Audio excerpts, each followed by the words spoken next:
Install Android 10 on Samsung Galaxy S8 Plus via LineageOS 17.1. Please check the description for important notes and all the download links. First, download ROM and GApps packages, then transfer the downloaded files to the phone storage. Link is in the description below. Step 2. Boot your device into TWRP recovery.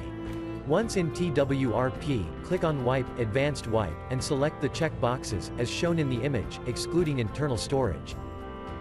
Step 4. Swipe the button to wipe the device. Step 5.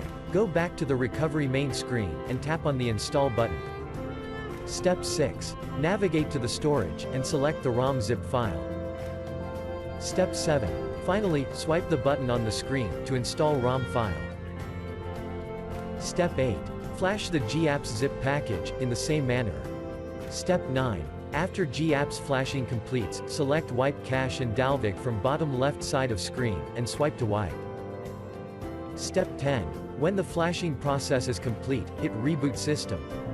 That's it, you have successfully installed the ROM on your device.